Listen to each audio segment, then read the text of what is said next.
Ya, terima kasih waktunya. Hari ini saya bersama Dandim Rokan Hilir, Kapolres Rokan Hilir bersama beberapa PJU dari Polda, dan ada juga dari BPBD, dari Pemda. Bersama-sama kita dengan personil yang ada mengoptimalkan dengan kolaborasi yang sudah terjalin selama ini untuk sama-sama kita bisa memitigasi tentang kebakaran hutan dan lahan yang ada di sini di Desa Seigaja, Kecamatan Kubu. Ya. Jadi beberapa waktu yang lalu, kurang lebih sampai 5-4 hari yang lalu, itu sudah muncul titik api, kemudian berkembang karena memang faktor cuaca, angin dan lain sebagainya. Upaya yang sudah dilakukan sudah maksimal. Kebetulan hari ini kita hadir bersama untuk menguatkan upaya kolaborasi tersebut.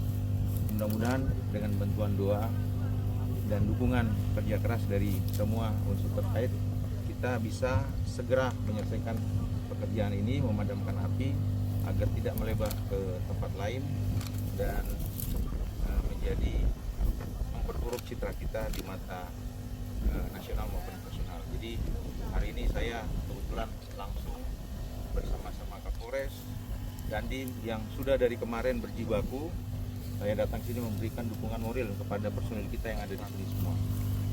Ya. Jadi Pak, untuk seluruhnya Rokan Hilir berapa yang sudah? Kalau yang kebakar untuk yang saat ini kurang lebih 100 hektar lebih. Ya. Kemudian di kecamatan lain, kecamatan Balai Jaya itu masih berlangsung. Tadi pembagian personil baik dari TNI maupun Polri, dari Polres, Kodim, itu sudah juga secara paralel kita melakukan upaya yang sama. Ya.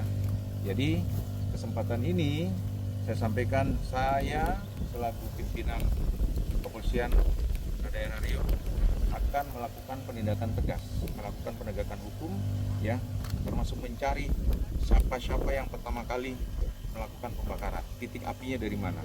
Jadi setelah ini saya akan panggil kepala desa, ya, pihak-pihak terkait sampai pembalahan dan segera kita tentukan tersangkanya. Ini nggak main-main, ya. Beberapa wilayah juga mengalami hal yang sama. Makanya kesempatan ini, setelah ini Pak Bupati juga menunggu saya untuk kita rapat terbatas. Yang pertama, penegakan hukum kita lakukan secara cepat, adil, dan transparan. Yang kedua, upaya ini kolaborasi antara BPBD, kemudian Pemprov, Pemda, TNI, Polri, semuanya kita bersama-sama untuk melakukan pemadaman secara bersama-sama. Ya. Yang ketiga, upaya literasi, kemudian edukasi kepada masyarakat yang ada di sekitar tempat-tempat ini maupun di lahan terbuka agar tidak melakukan pembukaan lahan secara ilegal. Ya.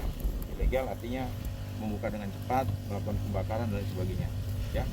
Untuk tahun ini sudah sekitar total di Polda Riau sudah ada 39 kasus yang sudah kita lakukan upaya paksa, baik itu sudah maju ke kejaksaan maupun sekarang masih dalam penyidikan kita. Ya. Okay. Kalau yang sudah belum ada perorangan. Tapi kalau ini, kalau ada perusahaan sekeras perusahaan besar pun akan kita lakukan penindakan. Ya. Apakah ada penambahan personil? Sementara sarana prasarana sendiri, sarana prasarana masih memadai, masih cukup. Nanti kita lihat perkembangannya. Kalau sampai 7 hari atau 1 minggu, mungkin akan kita lakukan permintaan bantuan termasuk untuk waterboarding yang selama ini sudah dibantu, baik itu dari perusahaan maupun dari TNI AU. Ya. Terhimbau kepada masyarakat, ini Rokan Hilir, provinsi Riau. Tadi sudah. Jadi jangan membuka lahan secara ilegal. Yang kedua, jangan melakukan pembakaran untuk membuka lahan itu. Kemudian yang ketiga, ini kan tuah kekayaan alam. Kekayaan alam ini kan harus kita jaga bersama. Ya, kalau kekayaan alam tidak kita bisa jaga bersama, maka citra kita, status identitas kita akan jelek. Stigma ini tetap sudah terbangun. Riau ini penghasil asap, pengekspor asap. Nah, kita bersama-sama bukan saja TNI Polri tapi semua komponen termasuk masyarakat, termasuk media. Itu bagaimana kita bisa menurunkan stigma negatif itu. Untuk menurunkan stigma bagaimana? Perlu kolaborasi, perlu kerjasama kita semua, ya bukan saja kita, semuanya. Oke, Terima kasih.